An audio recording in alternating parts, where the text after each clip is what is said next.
अस्सलाम वालेकुम friends, welcome to my channel. कैसे हैं आप सब लोग? उम्मीद करती हूँ आप सब ठीक होंगे और ईद भी अच्छी गुजरी होगी आप सबकी। और आज है ईद का सेकंड दिन।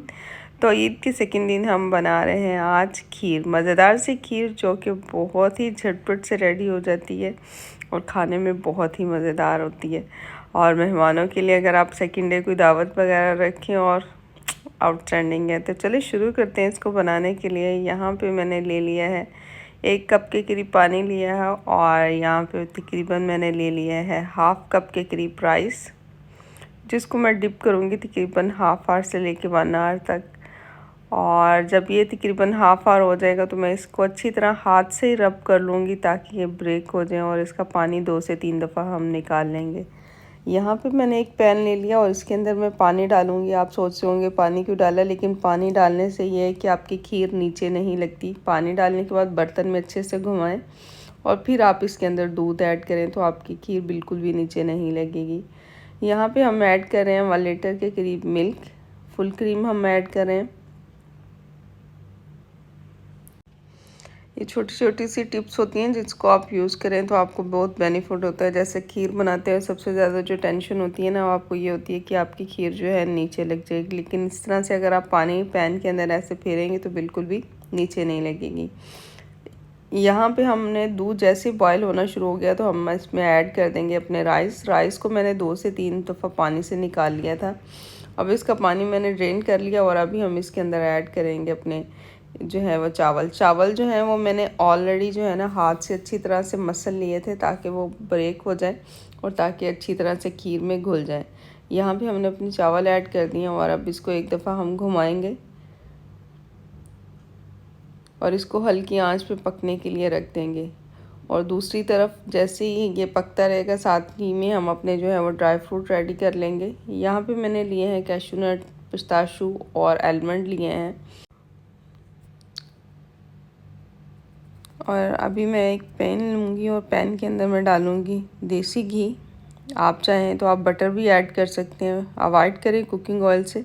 बटर या घी आप यूज़ करें तो आपकी खीर का टेस्ट बहुत ही मज़े का आने वाला है, क्योंकि जितनी भी ये सारी ट्रेडिशनल डिशेस होती हैं ना इसके अंदर आप अगर देसी घी का इस्तेमाल करें तो वो ज़्यादा हेल्दी और यम्मी और डिलीशियस बनती हैं और अदर देन कि अगर आप कोई कुकिंग ऑयल वगैरह यूज़ करें। यहाँ पे हमने जो है वो घी को जो है स्प्रेड कर लिया और अभी हम इसके अंदर अपने डालेंगे ड्राई फ्रूट।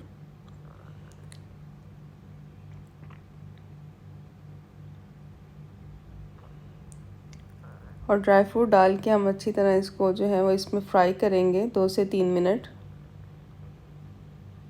जैसे ही थोड़े से ज़रा ये फ्राई हो जाएंगे, कुरकुरे से हो जाएंगे तो हम इसको निकाल लेंगे। आज जो मैं खीर बना रही हूँ बहुत ही डिफरेंट तरीके से, ज़रूर ट्राई कीजिएगा इस तरीके को, रियली बहुत ही मज़े की खीर बनती है। और अभी देखिए मेरा जो है चावल और जो मैंने खीर थी वो हल्की आंच पे पक रही है और इसी के हम अंदर ऐड करेंगे अपने ड्राई फ्रूट जो हमने फ्राई किए थे। और इसी दूध और इसी जो है वो चावलों के साथ ये पकते रहेंगे और पक के जो है वो इसका फ्लेवर जो है वो खीर के अंदर आ जाएगा, जो कि बहुत ही मज़े का और यूनिक लगेगा।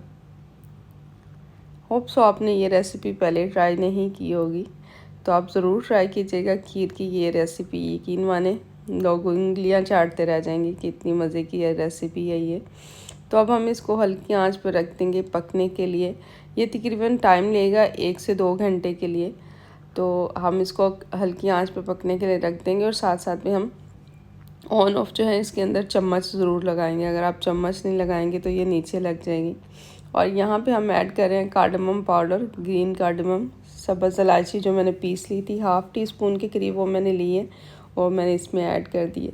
और ये देखिए अभी जो हमारे चावल हैं वो तकरीबन 60% तक कुक हो गए हैं, लेकिन अभी हम इसको और कुक करेंगे क्योंकि हमें बिल्कुल स्मूथ जो है वो खीर चाहिए।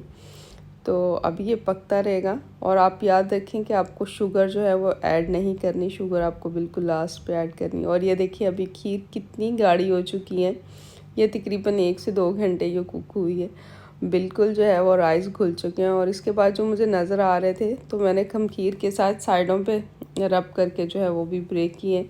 और अभी हम इसके अंदर ऐड कर रहे हैं 1 कप के करीब शुगर। शुगर आप अपनी मर्ज़ी से ऐड कर सकते हैं, अगर आपको कम लगेगी तो डाल दें। जैसे मैंने भी जो है वो टेस्ट की तो मुझे कम लगी, तो मैंने कहा ठंडा होने के बाद और ज़्यादा कम हो जाएगी, तो मैंने बाद में कुछ और भी ऐड की। और ये देखें हमारी जो है वो खीर कितनी स्मूथ हो चुकी है। लेकिन फिर भी अगर आपको लगे तो आप जो है वो इसके पैंदे के साथ ये साइड से चम्मच में रब करते रहें तो चावल बिल्कुल जो है वो टूट जाएंगे। और अभी जो हमने ड्राई फ्रूट डाले थे वो भी आलमोस्ट जो हैं वो कुक हो चुके हैं और बहुत ही अच्छी सी खुशबू आ रही है। अभी इसको हम शुगर डाल के 1 से 2 मिनट के लिए और कुक करेंगे और फिर हम इसको डालेंगे सर्विंग के लिए। और ये देखिए हमारी मज़ेदार सी खीर रेडी हो चुकी है। देखने में तो बहुत खूबसूरत लग रही है, लेकिन खाने में भी इतनी ही मज़ेदार होगी। तो ज़रूर लाइक कीजिएगा रेसिपी को अगर आपको पसंद आई। तो अगर अभी तक चैनल को सब्सक्राइब नहीं किया तो सब्सक्राइब कीजिएगा। अल्लाह हाफिज़, इंशाल्लाह।